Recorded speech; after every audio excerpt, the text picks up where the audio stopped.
In my previous video, you might have already seen how to replace coolant in MT15. And this one will be a dedicated video on how to service your motorcycle by yourself. And if you have not watched the previous video, I'll leave the link for which in the iCard above. So this one will be an interesting one, so stay along.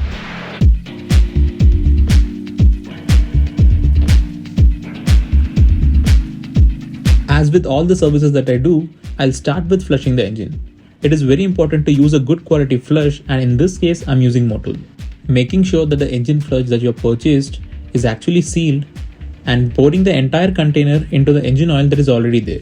After emptying the entire container, idle your motorcycle for 10 to 15 minutes. Make sure that you don't rev the engine, and once it reaches 15 minutes, turn off the ignition and let your motorcycle cool down for a couple of minutes.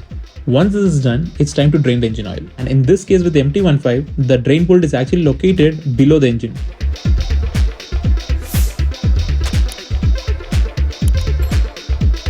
So opening the drain bolt, you also get a spring and a strainer.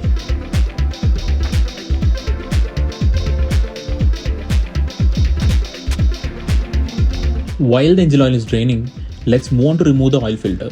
It is held by 3 8mm bolts which you need to remove in crisscross pattern.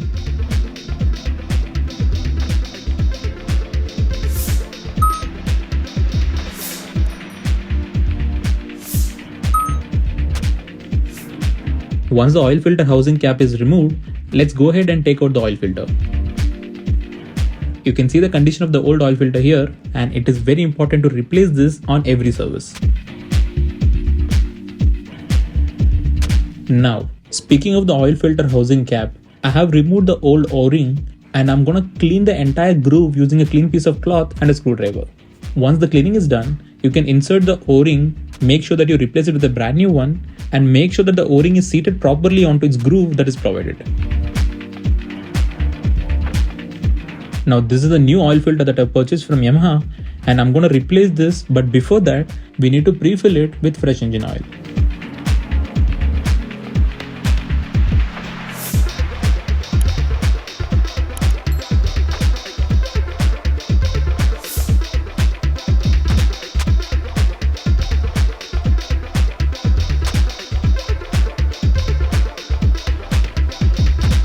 Now after making sure that the O-ring is lubricated, install the oil filter chamber cap back and tighten it with 8mm bolts that you removed before in a crisscross pattern.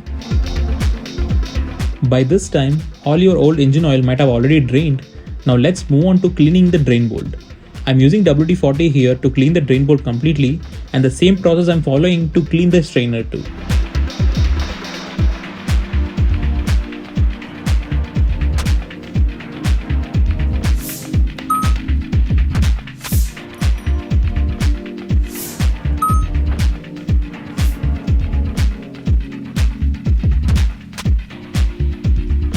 Once everything is thoroughly cleaned, I'm pre-lubricating the O-ring and installing it on the drain bolt.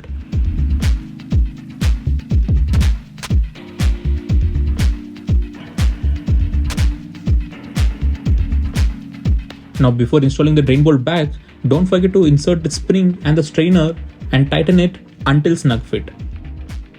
Now comes to the engine oil. I'm going to use Motul 300V 10W40 engine oil for this motorcycle, and this is one of the best engine oil that you can use on MT or R15s.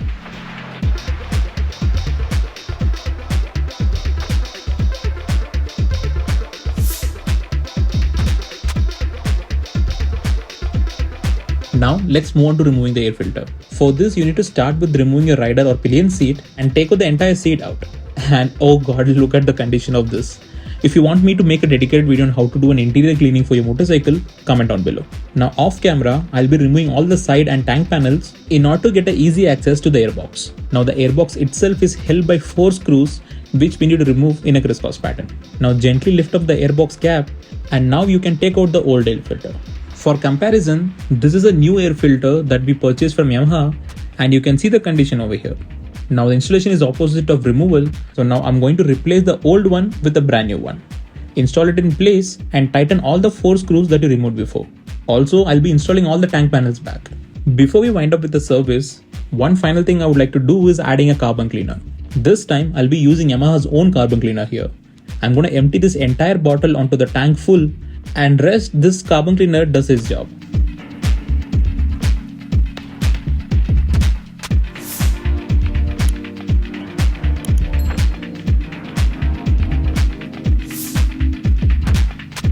One particular issue that the motorcycle owner has been facing is air leaking from the header. This had happened when the motorcycle got hit by a speed breaker. The common reason would be a gasket leak, or if in the worst case, the header pipe stud bolt might have got bent. Now in order to get access to the gasket, we need to remove the belly pan first.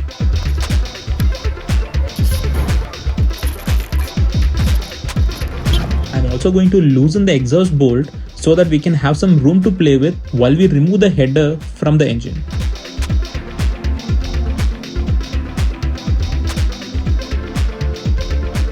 I'm going to use an impact wrench to make the work easier.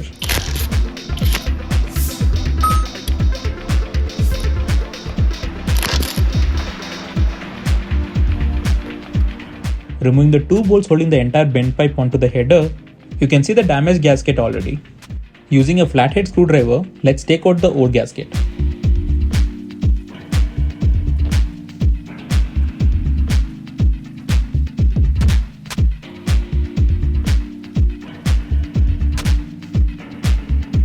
Before going ahead and installing the new gasket, we need to make sure that the surface is actually clean. I'm going to use WD-40 to lubricate all the dirt and grime, and I'm going to agitate it with a flathead screwdriver. This is the new header gasket that I purchased from Yamaha, and I'm going to install this onto the motorcycle. In comparison with the old one, you can see how damaged the old gasket is, which obviously had to do something with the exhaust gas leaking. Now speaking of the new gasket itself, there are two faces here. One is of the plain side and one with a groove. The grooved surface will actually have to face the engine side, and the soft plain surface has to be facing towards the bent pipe or exhaust side. Now aligning and installing the gasket in place, and I'm going to tap it slightly so that it will be seated onto its groove.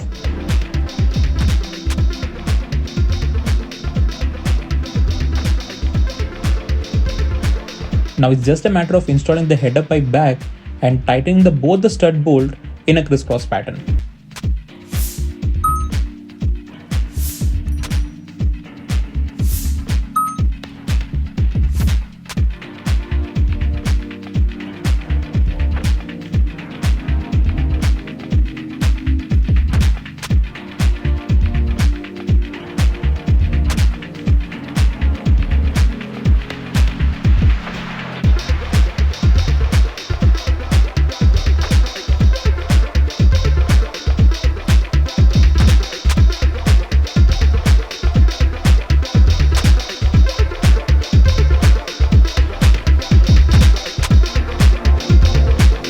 Remember, we loosened the bolt of the muffler. Don't forget to tighten it. And that completes the entire servicing and fixing of your gasket leak. I hope this video was informative enough, and if you people like this video, do consider subscribing to Archeonics and follow me on Instagram for more interesting content.